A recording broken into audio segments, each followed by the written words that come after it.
عمران خان اور بشرا be be کو القادر trust case میں سزا ہو گئی، مگر یہ القادر ٹرسٹ کیس ہے کیا؟ اس کا پس منظر کیا ہے؟ القادر ٹرسٹ کیس ایک اہم قانونی معاملہ ہے جس میں پاکستان تحریک انصاف کے چیئرمین اور سابق وزیر اعظم عمران خان، ان کی اہلیہ بشرا بی بی اور دیگر افراد پر بدعنوانی اور اختیارات کے ناجائز استعمال کے الزامات عائد کیے گئے ہیں۔ یہ کیس برطانیہ کی نیشنل کرائم ایجنسی کی جانب سے بحریہ ٹاؤن کے مالک ملک ریاض حسین کے خاندان کے ساتھ 190 ملین پاؤنڈز کے تسویے سے شروع ہوا۔ 2019 میں این سی اے نے ملک ریاض کے خاندان کے ساتھ 190 ملین پاؤنڈز کے تسویے پر اتفاق کیا۔ این سی اے کے مطابق یہ رقم ریاست پاکستان کو منتقل کی جانی تھی، لیکن یہ رقم پاکستان کے قومی خزانے میں جمع ہونے کی بجائے سپریم کورٹ کے اس اکاؤنٹ میں منتقل کی گئی جہاں ملک ریاض بحریہ ٹاؤن کراچی کے مقدمے میں 460 ارب روپے کی ادائیگی کر رہے تھے۔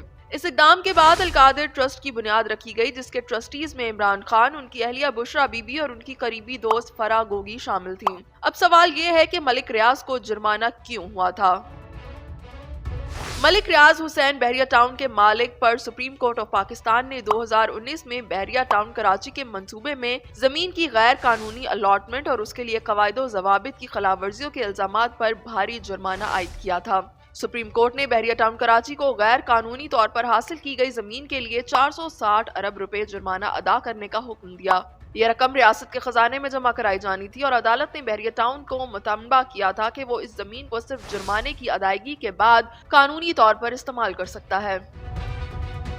حکومت پاکستان نے الزام عائد کیا کہ بحریہ ٹاؤن نے 190 ملین پاؤنڈز کی رقم کی واپسی کے بدلے القادر ٹرسٹ کو 458 کنال اراضی منتقل کی، جس کی کاغذی قیمت 530 ملین روپے تھی۔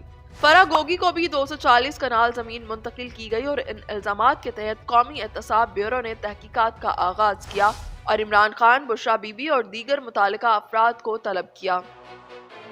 نیب کی تحقیقات کے دوران عمران خان اور دیگر ملزمان کو کئی بار طلب کیا گیا اور 9 مئی 2023 کو عمران خان کو اسلام آباد ہائی کورٹ کے احاطے سے گرفتار کیا گیا، جس کے بعد ملک بھر میں احتجاجی مظاہرے ہوئے۔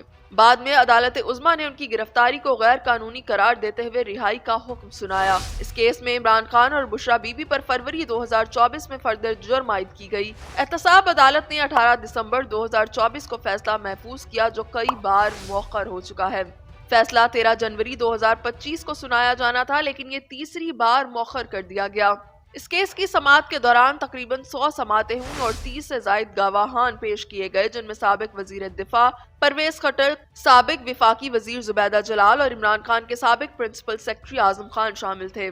گواہان کے بیانات اور پیش کردہ شواہد کی بنیاد پر عدالت نے فیصلہ محفوظ کیا اور 17 جنوری 2025 کو راولپنڈی کی اڈیالہ جیل میں قائم خصوصی عدالت نے القادر ٹرسٹ کیس میں سابق وزیر اعظم عمران خان کو 14 سال قید بامشقت کی سزا سنائی۔ ان کی اہلیہ بشرا بی بی کو بھی اسی کیس میں 7 سال قید کی سزا دی گئی اور یہ فیصلہ جج ناصر جاوید رانا نے سنایا۔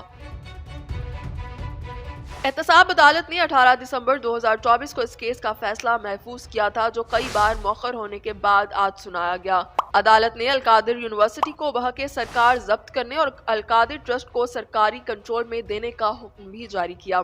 پی ٹی آئی کے رہنما عمر ایوب نے القادر ٹرسٹ کیس کو بھونڈا کیس قرار دیتے ہوئے کہا ہے کہ عمران خان اور بشرا بی بی کا اس ٹرسٹ سے کوئی تعلق نہیں۔ انہوں نے مزید کہا کہ القادر ٹرسٹ ایک فلاحی ادارہ ہے جو قوم کے بچوں کے مستقبل کے لیے قائم کیا گیا ہے اور اس سے عمران خان کو کوئی مالی فائدہ نہیں ہوا۔